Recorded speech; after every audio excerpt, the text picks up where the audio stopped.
গণতন্ত্রের উত্তরণে অন্তর্বর্তী সরকারকে সহায়তার আশ্বাস জার্মান চ্যান্সেলরের। মিউনিখ নিরাপত্তা সম্মেলনে ডক্টর ইউনুসকে আমন্ত্রণ।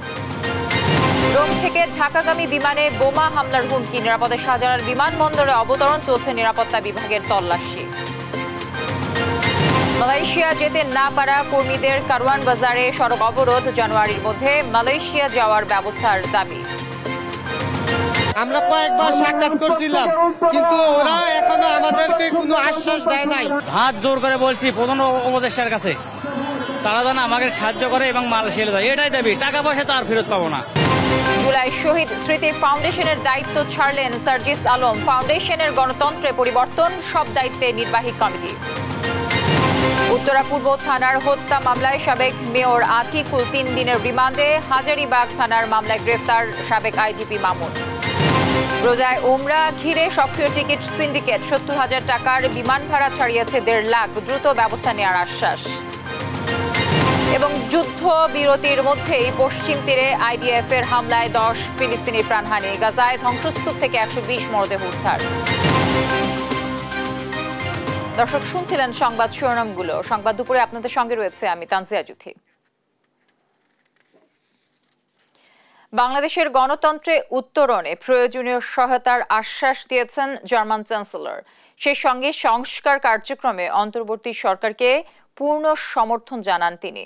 সুইজারল্যান্ডে ওয়ার্ল্ড ইকোনমিক ফোরাম সম্মেলনের প্রথম দিনে প্রধান উপদেষ্টা ডক্টর ইউনুসের সঙ্গে সাইডলাইন বৈঠকে আশ্বাস দেন তিনি।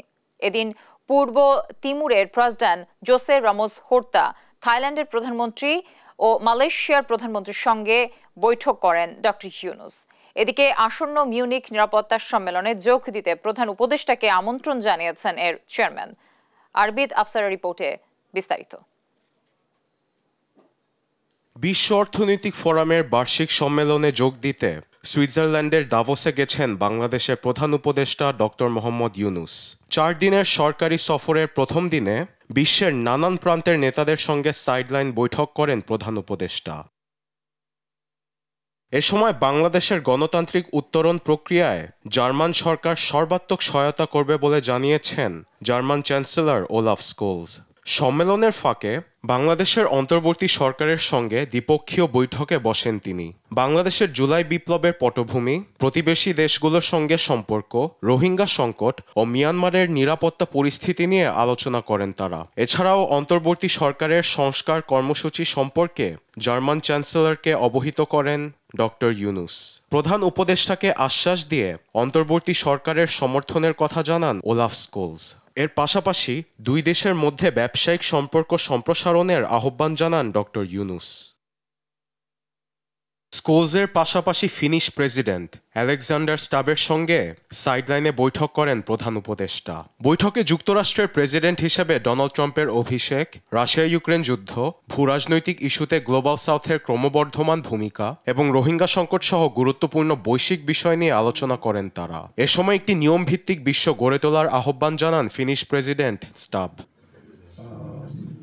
সম্মেলনের ফাঁকে জাতিসংঘের শরণার্থী বিষয়ক হাই কমিশনার ফিলিপ্পো গ্রান্ডির সঙ্গে বৈঠকে বসেন ডক্টর মোহাম্মদ ইউনুস। রোহিঙ্গা সংকট সমাধানে চলতি বছরের শেষে সংকট থেকে উত্তরণের জন্য গ্রান্ডির সমর্থন চেয়েছেন প্রধান উপদেষ্টা। এই বিষয়ে বাংলাদেশকে সহযোগিতা করতে প্রস্তুত বলে জানিয়েছেন সংস্থাটির শরণার্থী বিষয়ক এ হাই কমিশনার। সম্প্রতি রোহিঙ্গাদের আশ্রয়স্থল নির্মাণে উন্নত উপকরণ ব্যবহার করার অনুমতি দেওয়ার জন্য গ্রান্ডি প্রধান উপদেষ্টাকে ধন্যবাদ জানান। সম্মেলনে থাইল্যান্ডের প্রধানমন্ত্রী পাইতংতান সিনাওয়ার্তা ও মালয়েশিয়ার প্রধানমন্ত্রী আনোয়ার ইব্রাহিমের সঙ্গে বৈঠকে বসেন প্রধান উপদেষ্টা। এর পাশাপাশি মিউনিখ নিরাপত্তা সম্মেলনের চেয়ারম্যান রাষ্ট্রদূত ক্রিস্টফ হিউজগেনের সঙ্গেও সাক্ষাৎ করেন ডক্টর ইউনুস। এ সময় ফেব্রুয়ারিতে মিউনিখ নিরাপত্তা সম্মেলনে প্রধান উপদেষ্টাকে আমন্ত্রণ জানান রাষ্ট্রদূত ক্রিস্টফ। আরবেদ আফসার, নিউজ ডেস্ক, দেশ টিভি।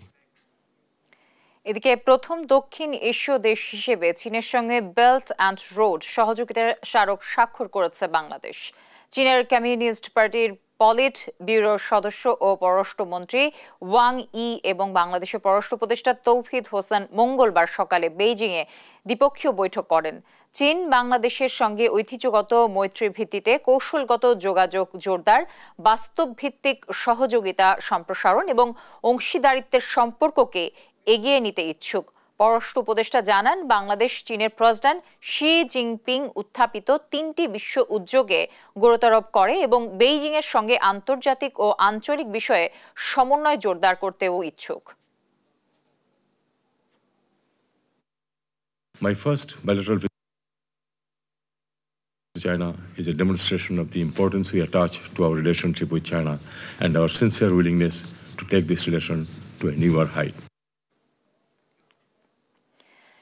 ইতালির রোম থেকে ঢাকাগামী বিমান বাংলাদেশ এয়ারলাইন্সের একটি ফ্লাইটে বোমা হামলার হুমকি দেওয়া হয়েছে। একটি অপরিচিত নম্বর থেকে ঢাকার হযরত শাহজালাল আন্তর্জাতিক বিমানবন্দরে ফোন করে এই হুমকি দেওয়া হয়। বিমানবন্দরের নির্বাহী পরিচালক গ্রুপ ক্যাপ্টেন কামরুল ইসলাম জানান, বিজি 356 নম্বর ফ্লাইটটি রোম থেকে ঢাকায় আসার পথে বোমা হামলার হুমকি দেওয়া হয়। ফ্লাইটটি বুধবার সকাল 9টা 20 মিনিটে হযরত শাহজালাল বিমানবন্দরের জরুরি অবতরণ করে। এ সময় ফ্লাইটের 250 জন যাত্রী এবং 13 ক্রুকে নিরাপদে নামিয়ে আনা হয়। এরপরই ফ্লাইটে তল্লাশি শুরু করে বিমানবন্দরের নিরাপত্তা বিভাগ। বর্তমানে নিরাপত্তা কর্মীরা প্লেনটি ঘিরে রেখেছেন বলেও জানান তিনি।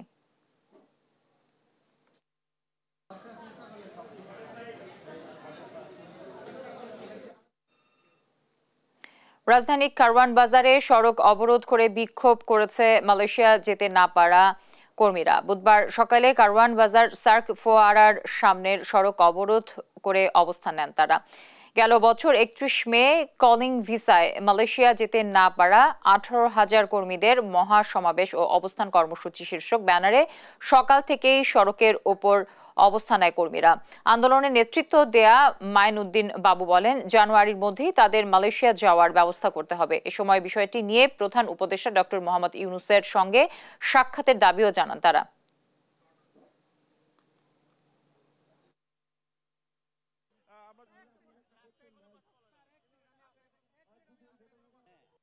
বারবার আমাদের তারিখ দিছে কিন্তু কোনো কাজ হয় নাই। এই জন্য আমরা রাস্তায় নেমেছি যে আমাদের দাবি না হওয়া আমরা রাস্তা ছাড়বো না, আমাদের মালয়েশিয়া পাঠানো হোক। 8-9 মাস যেভাবে ঘুরাচ্ছে, অফিসে গেলে দালালের কাছে পাঠায়, দালালের কাছে গেলে এজেন্সি অফিসে পাঠায়। আমরা কোথাও ঠাঁই পাচ্ছি না।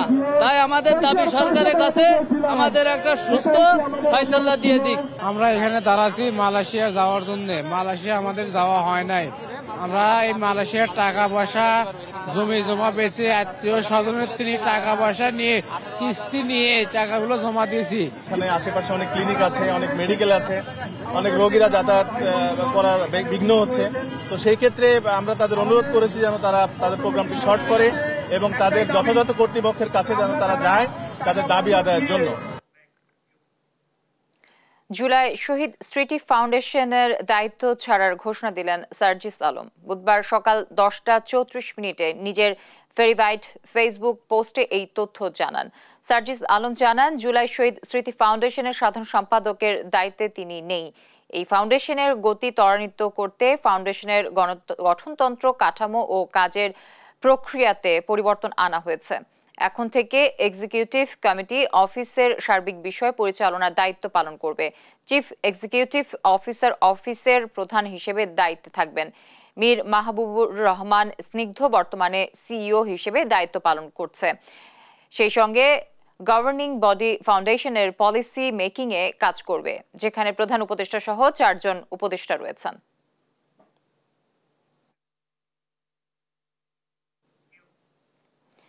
বৈষম্য বিরোধী আন্দোলন কেন্দ্রিক রাজধানীর উত্তরা পূর্ব থানার হত্যা মামলায় ঢাকা উত্তর সিটি কর্পোরেশনের সাবেক মেয়র আতিকুল ইসলামের 3 দিনের রিমান্ড মঞ্জুর করেছেন আদালত। বুধবার Dhaka metropolitan magistrate GM Farhan Ishtiaq তার এ রিমান্ড মঞ্জুর করেন। এদিকে আলাদা মামলায় সাবেক আইজিপি চৌধুরী আব্দুল্লাহ আল মামুন, ডিএমপির সাবেক ডিসি মশিউর রহমান, জুয়েল রানা ও কামাল আহমেদ মজুমদারকে গ্রেফতার দেখানো হয়েছে। অন্যদিকে মোহাম্মদপুর থানার মামলায় সাবেক মন্ত্রী পলক, সাবেক সংসদ সদস্য সাদেক খান এবং সাবেক কাউন্সিলর সলিমুল্লাহ সলুকে 2 দিনের রিমান্ড দিয়েছে আদালত।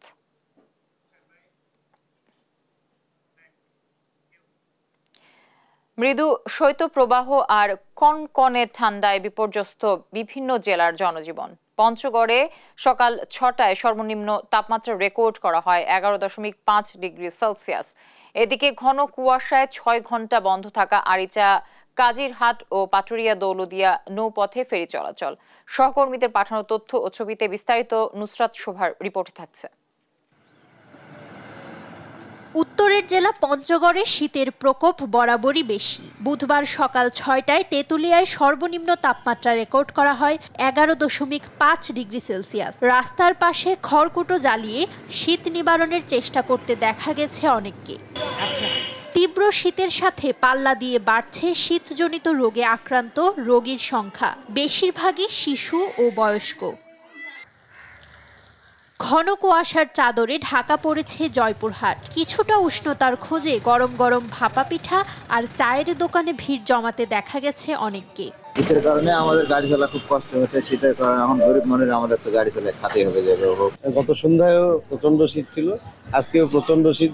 যতই বেলা হচ্ছে ততই শীতের প্রকোপটা বাড়তেছে। এরই মাঝে আমরা আমাদের প্রয়োজনীয় তাগিদে আমরা বের হচ্ছি এবং অনেক কষ্টের মাঝে আমাদের কাজে বের হতে হচ্ছে। আজকে আরো শীতের প্রকোপটা বেশি হওয়ার কারণে গুড়ি গুড়ি বৃষ্টির মতো এবং প্রচন্ড যত সময় গড়াচ্ছে ততই কিন্তু আকাশ ঢেকে আসতেছে এবং মেঘাচ্ছন্ন হচ্ছে। প্রচন্ড শীতের মধ্যে আমরা কষ্ট পাচ্ছি এবং খেটে খাওয়া মানুষ, আমাদের এই জয়পুরহাট জেলায় কৃষক মানুষের সংখ্যা বেশি, প্রচন্ড কষ্ট হচ্ছে আমাদের এই শীতের মধ্যে।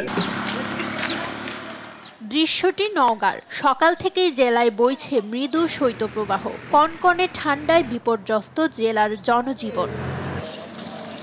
মাঘ মাসের শীতেও যেন ছুটি নেই শ্রমজীবীদের। ঠান্ডা উপেক্ষা করেই ভোর থেকে জীবিকার তাগিদে বেরিয়েছেন তারা।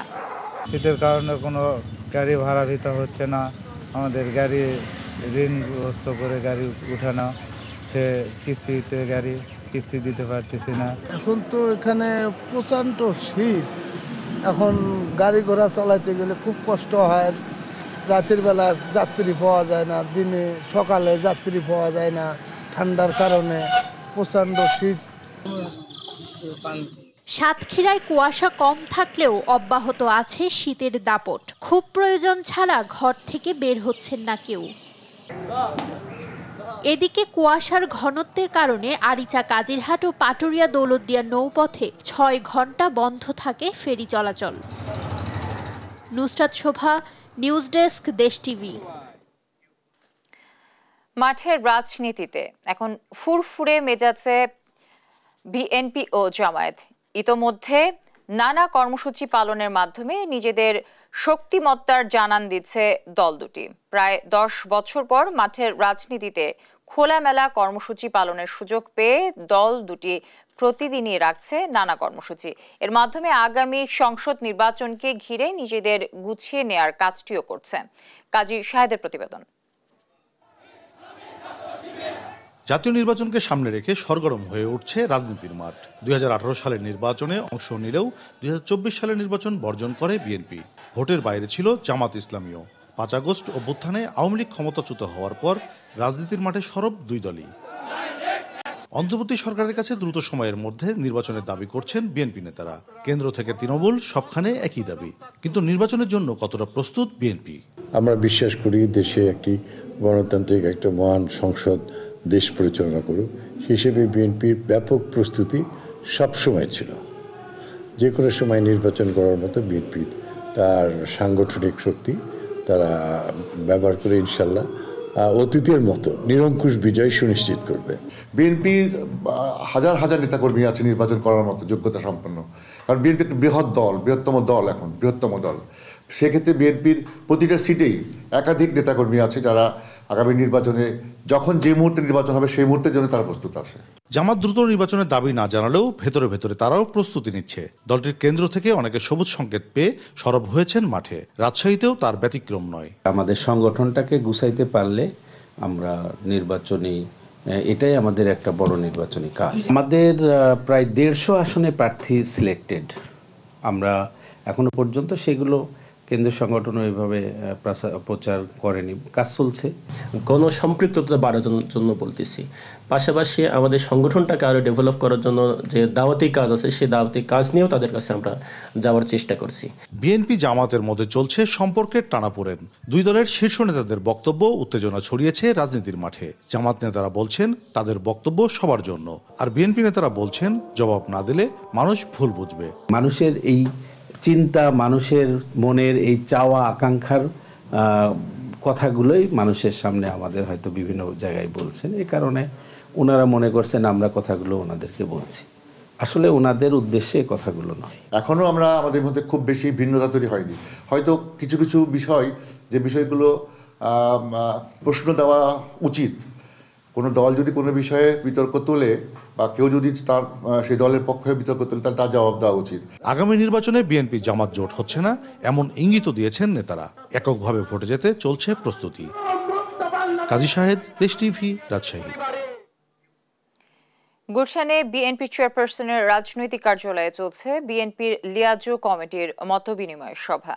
বিএনপি মহাসচিব মির্জা ফখরুল ইসলাম আলমগীরের নেতৃত্বে মতবিনিময় সভায় সমসাময়িক বিভিন্ন ইস্যু সহ ভবিষ্যৎ করণীয় সম্পর্কে আলোচনা হচ্ছে বলে জানিয়েছে সংশ্লিষ্টরা। বেলা 11:30টার দিকে দলের আমির মাওলানা আব্দুল বাসিত আজাদ ও মহাসচিব ডক্টর আহমদ আব্দুল কাদেরের নেতৃত্বে মতবিনিময় সভায় যোগ দেয় খেলাফত মজলিস। দেশের রাজনৈতিক প্রেক্ষাপট বিবেচনায় নিয়মিত বিএনপির সাথে বৈঠক করছে সমমনা রাজনৈতিক দল ও জোটগুলো।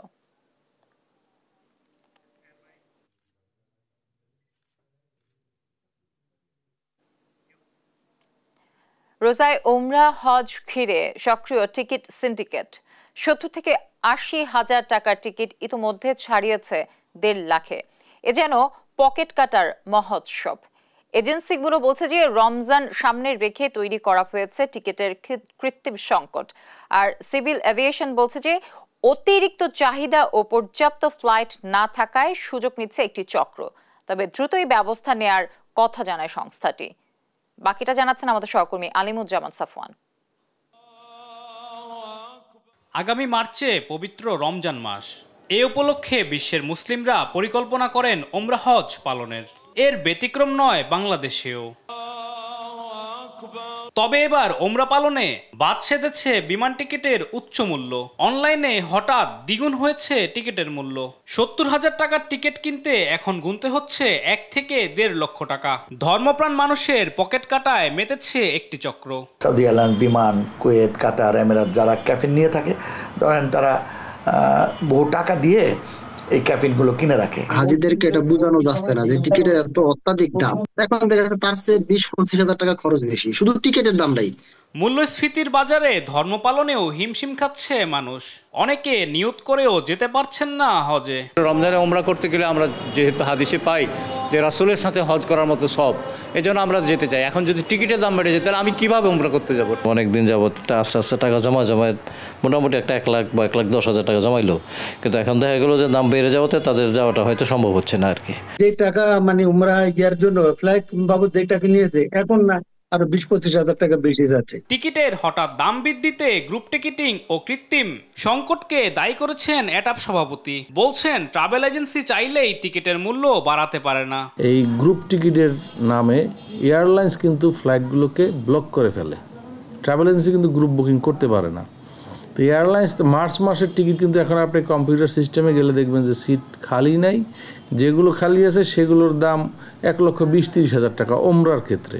এদিকে টিকিট ব্লকিং নজরে এসেছে বেসরকারি বিমান চলাচল কর্তৃপক্ষের। কর্মকর্তারা জানান দোষীদের বিরুদ্ধে ব্যবস্থা নেওয়া সহ এয়ারপোর্টের সক্ষমতা অনুযায়ী ফ্লাইট বাড়ানোর চেষ্টা চলছে।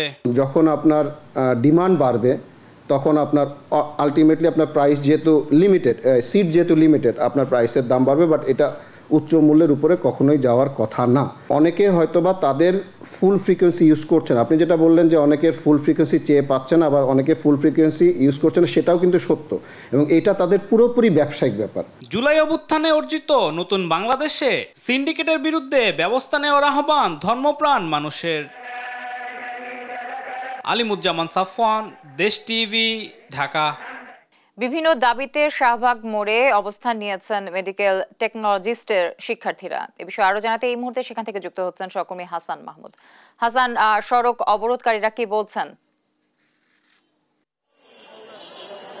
আপনাকে ধন্যবাদ। আপনি যেমনটা বলছিলেন যে মেডিকেল টেকনোলজিস্ট যারা ম্যাথসের শিক্ষার্থী তারা কিন্তু সকাল থেকে শাহবাগ মোড়ে অবস্থান নিয়েছে, অর্থাৎ তারা মোড়টি ব্লক না করে তারা কিন্তু জাতীয় জাদুঘরের সামনে তারা এই মুহূর্তে অবদান নিয়েছে। তারা যেটি দাবি করছেন যে গত কয়েকদিন ধরে তারা বেশ কয়েক মাস ধরে তারা আসলে আন্দোলন করছিলেন তাদের বিভিন্ন দাবি দেওয়া দিয়ে। এর আগে তাদের দাবি ছিল 6 দফা, সেখান থেকে তারা কিন্তু 4 দফা দাবিতে এসেছে এবং তাদের যে মূল দাবিগুলো হচ্ছে 10ম গ্রেডে তাদেরকে নিয়োগ দেওয়া হবে এবং যেসব শিক্ষার্থী ইতিমধ্যে ডিপ্লোমা কমপ্লিট করেছে তাদেরকে আসলে চাকরিতে যোগদান করানো হবে। এবং সেখানে আমরা দেখেছি যে যেসব শিক্ষার্থী কিন্তু মেডিকেল টেকনোলজিস অর্থাৎ ম্যাথস থেকে পাশ করেছে তাদেরকে কিন্তু আসলে নানাভাবে হয়রানি করা হয়েছে এবং সেখানে কিন্তু আসলে নিয়োগ দেওয়া হয়নি। সরকারি এবং বেসরকারি পোস্টে কিন্তু ব্যাপকগুলো পোস্ট ফাঁকা থাকার পরেও সেখানে সরকারিভাবে এখন পর্যন্ত কোনো নিয়োগ দেওয়া হয়নি।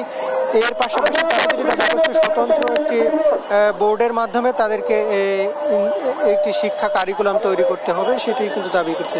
তো আমরা একজন আন্দোলনকারীর সাথে কথা বলতে চাই, আসলে আপনাদের মূল দাবিগুলো এই মুহূর্তে কি একটু আমাদেরকে বলবেন, যে আসলে যদি 4টা দাবির কথা বলছে সেটি যদি একটু সংক্ষেপে আমাদেরকে বলবেন। আমাদের 4টা দাবির ভিতরে হচ্ছে, প্রথম দাবি হচ্ছে আমাদের 10ম গ্রেডে আমাদের দ্রুত সময়ের ভিতরে আমাদের নিয়োগ, আমাদের দ্বিতীয় হচ্ছে আমাদের অসঙ্গতিপূর্ণ কোর্স কারিকুলাম সংশোধন করে এবং আমাদের প্রতিষ্ঠানের নাম পরিবর্তন করে মেডিকেল ইনস্টিটিউট নামকরণ, এবং আমাদের তৃতীয় হচ্ছে প্রস্তাবিত অ্যালাইড হেলথ প্রফেশনাল বোর্ড বাতিল করে নীতিগত আইন পরিবর্তন সহ medical education board of Bangladesh নামে নীতিগত আইন পরিবর্তন সহ মেডিকেল এডুকেশন বোর্ড গঠন করা। এবং চতুর্থ যে দাবি, সেই দাবিটি হচ্ছে আমাদের আন্তর্জাতিক মানদণ্ড অনুযায়ী এবং বিএমডিসি স্বীকৃত আমাদের যে উচ্চশিক্ষা, সেই উচ্চশিক্ষার ব্যবস্থা করা। এখন উচ্চশিক্ষা নিতে পারছি না, বাংলাদেশে একমাত্র শুধু ডিএমএফ তথা আমাদের যে মেডিকেল ইনস্টিটিউট থেকে পড়াশোনা করার শিক্ষার্থীরাই এই প্রতিষ্ঠান থেকে পড়াশোনা করে তাদের পড়াশোনা শেষ হয়ে যায়। তারা অনেক মেধাবী থাকা সত্ত্বেও তারা তাদের মেধার প্রমাণ করতে পারে না, তারা তাদের যে উচ্চশিক্ষার ব্যবস্থা সেই উচ্চশিক্ষা তারা নিতে পারে না। শুধুমাত্র আমরাই, বাংলাদেশের অন্যান্য সকল ডিপ্লোমা কিন্তু উচ্চশিক্ষা নিতে পারে। আমাদের সাথে এটা দীর্ঘদিন ধরে বৈষম্য করে আসছে। আপনাকে ধন্যবাদ। আমরা যেমনটা শুনছিলাম যে তারা চাচ্ছেন যে উচ্চশিক্ষার ব্যবস্থা করা হোক এবং তাদেরকে 10ম গ্রেডে আসলে জাতীয়করণ করা হোক, সেটি কিন্তু তাদের মূল দাবি। তো এই ছিল আমার কাছে শাহবাগ থেকে সবশেষ পরিস্থিতি।